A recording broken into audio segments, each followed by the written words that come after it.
dikasihi di dalam Tuhan kita Yesus Kristus, untuk mengawali perenungan kita di pagi hari ini, mari setiap kita saling memberi senyuman kepada orang yang ada di samping kiri dan kanan kita.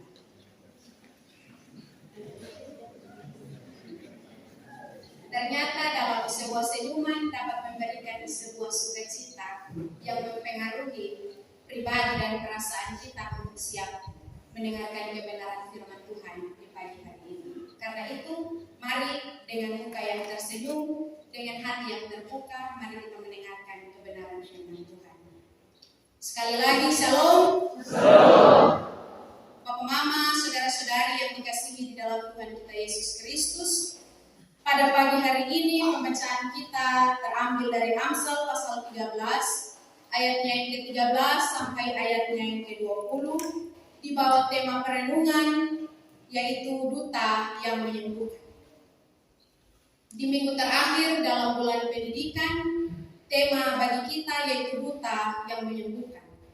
Jika berbicara tentang duta sendiri, duta dalam Kamus Besar Bahasa Indonesia, dia memiliki arti bahwa duta adalah orang yang diutus oleh pemerintah atau raja untuk melaksanakan tugas tertentu. Nah, tugas dari seorang duta ini, ia harus menyampaikan segala sesuatu yang diperintahkan oleh sang utusan kepada orang-orang yang ia temui atau kepada sasaran yang harus ia sampaikan. Raja Salomo mengatakan di dalam firman Tuhan pada pagi hari ini, bahwa utusan orang fasik menjerumuskan orang dalam celaka, tetapi duta yang setia mendatangkan kesembuhan. Kita dapat sama-sama membaca di dalam ayat yang ke-17 dalam pembacaan kita di pagi hari ini.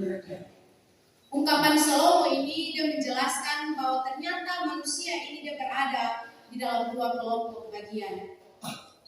Kelompok yang pertama adalah kelompok orang fasik. Sedangkan kelompok yang kedua adalah kelompok orang yang setia. Kedua kelompok ini adalah kelompok yang sangat bertentangan satu dengan yang lainnya. Jikalau kelompok orang fasik adalah kelompok orang yang hidup menurut kehendak mereka, dan tentu kehendak mereka selalu bertentangan dengan apa yang Tuhan mau. Sedangkan kelompok orang yang setia adalah orang yang hidup seperti Tuhan mau, dan mereka mempunyai hubungan yang baik dengan Tuhan. Jikalau dari dua kelompok ini, dari dua pengajaran ini, mereka menghasilkan dua proses yang berbeda. Orang fasik memberi hasil dan menuntun orang kepada jalan yang merusak hubungan mereka dengan Allah. Sedangkan orang yang setia kepada pengajaran, mereka membangun sebuah hubungan yang baik dengan Allah dan membangun hubungan yang baik dengan sesama. Sehingga di saat kita berusaha untuk membangun hubungan yang baik dengan Allah, hubungan yang baik dengan sesama, mari kita membangun dari diri kita masing-masing. Tidak ada orang yang bisa membantu orang lain untuk bertobat. Itu hanya karena dia punya kemauan diri dan karena pekerjaan Roh Kudus. Saya tidak bisa membantu Bapak Mama untuk pulang selalu hidup baik dengan semua orang, bukan. Saya hanya menyampaikan, tetapi kesadaran diri dan pekerjaan Roh Kudus yang membantu setiap pribadi-pribadi kita untuk mengenal dan dekat kepada apa yang Tuhan inginkan. Sehingga diri yang takut akan Tuhan adalah diri yang siap untuk melakukan apa yang Tuhan inginkan di dalam hidup. Jikalau di dalam Amsal pasal 1 ayat 7, takut akan Tuhan adalah permulaan pengetahuan, tetapi orang bodoh menghina hikmat dan didikan. Takut akan Tuhan bukan seperti kita takut ular atau kita takut anjing, jadi kalau kita dapat lihat kita lari jauh-jauh. Tetapi takut akan Tuhan, kita perlu lari dan mendekat kepada Tuhan. Ada amin ke Bapak Mama?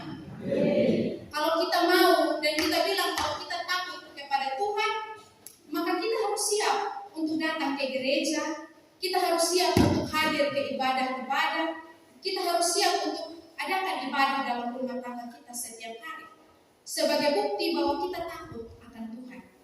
Tetapi kalau kita tidak membangun hubungan yang baik dengan Tuhan, sama saja seperti orang yang tidak takut dengan Tuhan, tidak mau dekat-dekat dengan Tuhan. Karena itu, Bapak Mama, saudara-saudari yang dikasihi di dalam Tuhan kita Yesus Kristus, di dalam ayatnya yang ke-13, Salomo menginginkan agar orang yang sudah bertahan dalam pengajaran semakin bertahan, sedangkan orang yang tidak setia siap-siap sudah untuk terima risiko dari ketidaksetiaan tersebut. Jika kita melihat pada perkembangan masa kini, perkembangan yang sudah menjadi hal yang biasa dalam kehidupan kita, yaitu perkembangan teknologi. Sekarang anak-anak sekolah sudah menggunakan laptop, sudah menggunakan HP dengan sangat baik. Bahkan ada orang tua yang bilang, "Tunggu anak dong masih kecil-kecil, mah, dong bisa pakai laptop dengan baik." Dulu potong sampai tua-tua juga potong sampai sekarang juga belum bisa menggunakan teknologi itu dengan baik. Hal ini karena orang-orang bersekolah, orang bekerja, bahkan ada juga yang berbelanja juga sudah dari rumah, sampai ke pasar lain. Tinggal pesan, orang datang antar di rumah.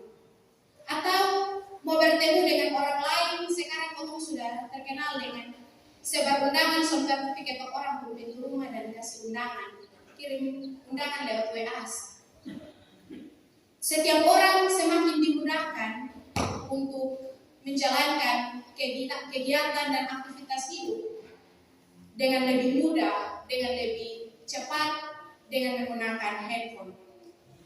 Tapi tanpa kita sadari, tanpa pengetahuan yang baik akan kehendak Allah, teknologi dapat menjerumuskan kita dalam hubungan yang merusak iman kita kepada Tuhan. Contohnya seperti ini. Jikalau anak-anak kita ada yang sudah pegang HP, dengan mudah mereka dapat mengakses hal-hal yang tidak kita ketahui. Mereka dapat dengan mudah mengakses dan mereka melihat, oh ternyata kalau pacaran perempuan dengan perempuan itu boleh, atau laki-laki dengan laki-laki itu boleh. Karena kalau di HP sadong pacaran nona-nona dengan nona-nona, nyong-nyong dengan nyong-nyong, dan lain sebagainya. Atau pakaian yang terbuka yang dilihat oleh anak-anak, mereka bilang, ternyata kalau artis-artis dong pakai pakaian begini bagus. Mungkin kita juga kalau pakai pakaian yang terbuka juga bagus. Atau mereka melihat perkelahian yang terjadi yang diposting di media sosial. Kalau ada yang bakal lain, orang cepat siaran langsung dan anak-anak kecil juga menonton.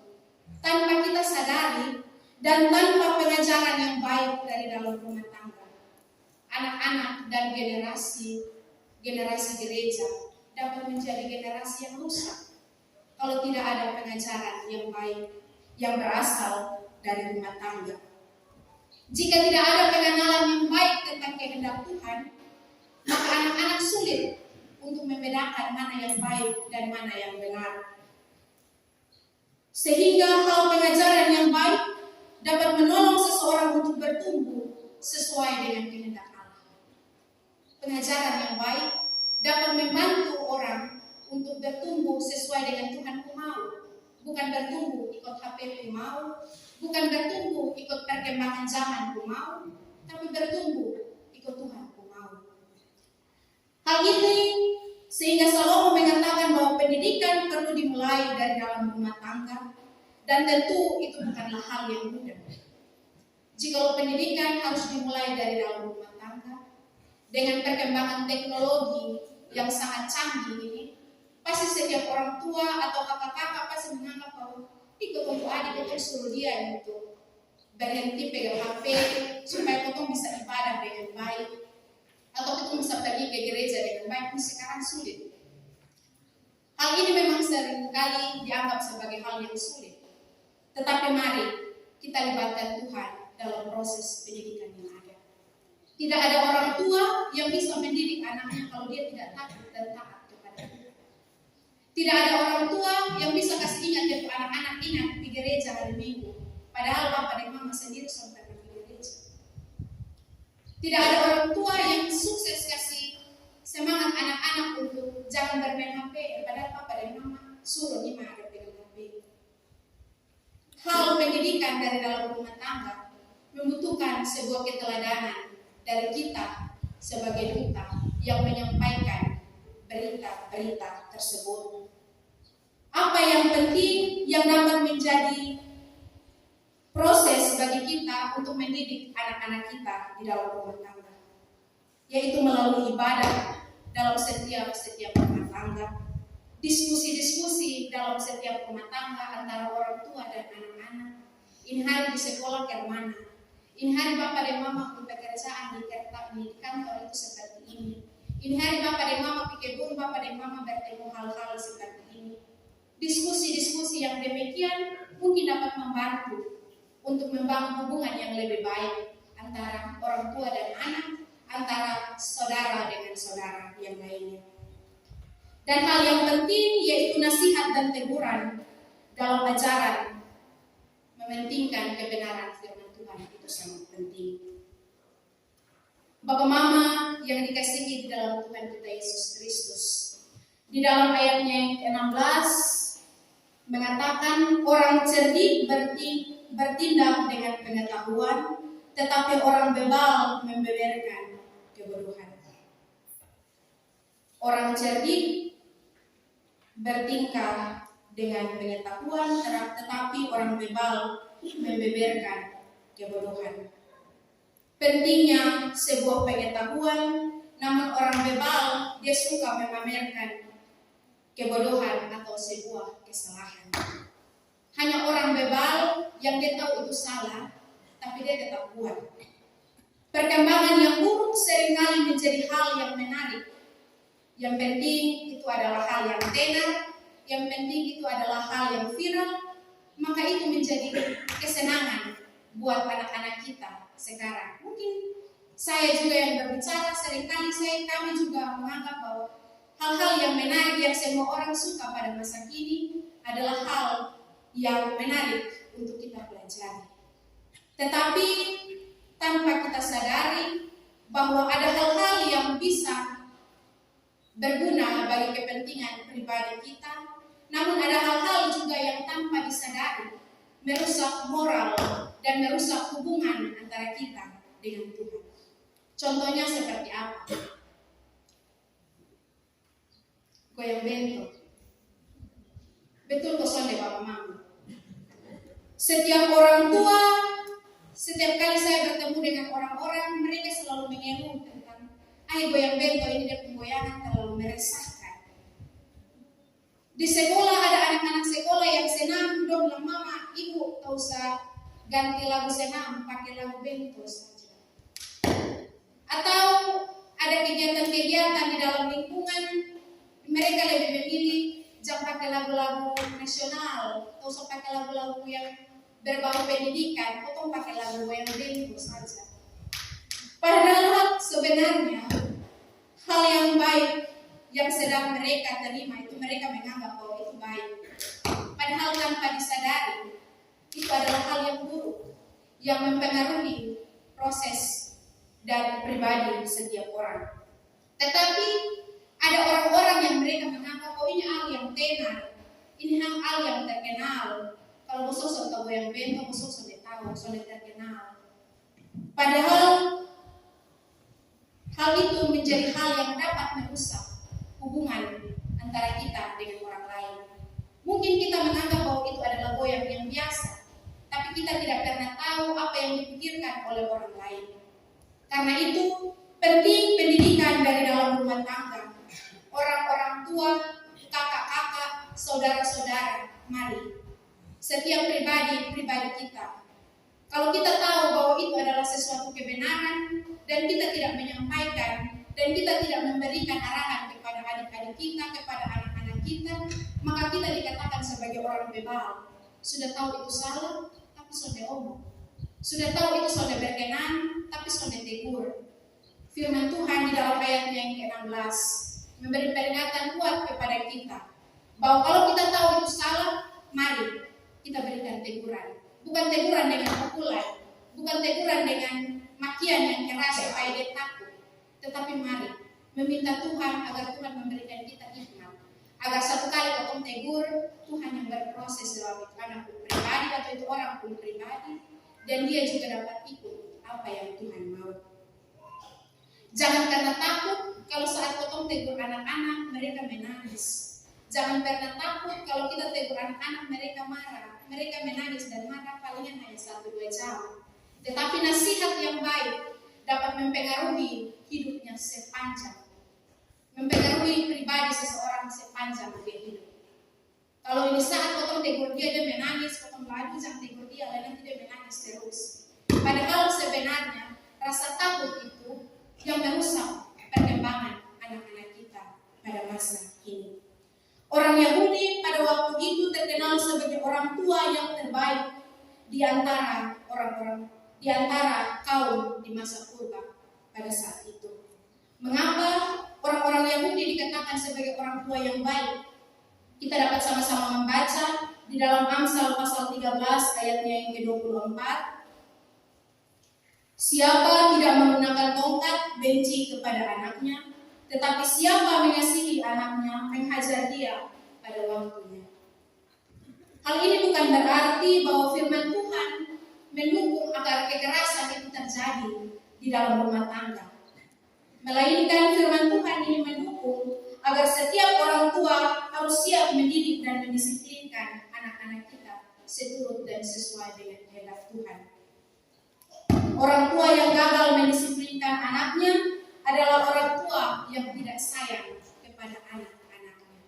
Jadi, kalau sayang anak-anak, sayang mereka punya proses kehidupan kepada generasi yang akan datang, mari jangan pernah takut dan jangan pernah ragu memberikan teguran yang nyata-nyata kepada mereka. Jangan kita lihat, kita bilang, apa bisa beta panas bisa goyang, beta panas bisa berbicara, padahal mungkin berbicara menyampaikan kata-kata yang kasar dan lain sebagainya. Mari, setiap pribadi-pribadi kita diberikan kesempatan untuk hadir sebagai duta yang menyampaikan berita bahwa berita kebenaran yang Tuhan inginkan di dalam hidup. Amsal mengatakan bahwa anak-anak atau saudara-saudara kita yang salah bertindak, mereka ibarat seperti orang yang sakit yang membutuhkan duta penyembuhan. Anak-anak kita yang baru mengerti, mereka diibaratkan sebagai anak-anak yang sakit. Sehingga kehadiran kita orang-orang yang sudah mengerti, kita hadir sebagai orang yang diutus Tuhan untuk menyampaikan apa yang Tuhan mau kepada kita anak-anak, kepada kita adik-adik pada masa kini. Keluarga harus menjadi tempat yang nyaman bagi anak-anak untuk belajar. Jangan keluarga menjadi tempat yang tidak nyaman, keluarga menjadi tempat yang tidak tenang bagi anak-anak untuk belajar. Kalau kita pun proses pembelajaran dari dalam rumah tangga sudah keras, sudah mengancam anak-anak, tentu anak-anak tidak mau untuk belajar. Mereka lebih senang keluar belajar dengan teman-teman yang mungkin pengajarannya bisa menyimpang dari apa yang baik dan benar. Karena itu, kalau kita pun proses pengajaran dari dalam rumah tangga masih kasar, mari kita meminta hikmat Tuhan agar kita dapat memimpin dan mendukung anak-anak kita, adik-adik kita, saudara-saudara kita, agar mereka dapat tumbuh dengan kasih dan penyertaan Tuhan. Seperti di dalam perenungan awal tadi, kita membaca bahwa ada seorang wartawan bernama Robert Raikes. Dia berusia 45 tahun. Ia siap untuk menampung anak-anak jalanan yang tidak bisa mengambil bagian untuk bersekolah. Dia berusaha mengambil sebuah resiko dan dia membuka sekolah minggu untuk anak-anak pada waktu itu untuk belajar dan mengerti kehendak Tuhan. Robert Raikes berusaha mengambil sebuah resiko, namun dia siap untuk mengambil resiko demi menjalankan misi Tuhan sebagai orang yang siap menyampaikan kebenaran firman Tuhan kepada siapa saja yang ia temui.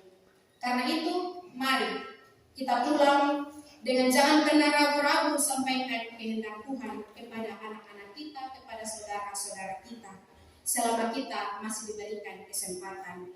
Namun, ragulah jika kita diberikan kesempatan dan kesempatan itu sudah berlalu, tapi kita tidak pernah sampaikan kehendak Tuhan.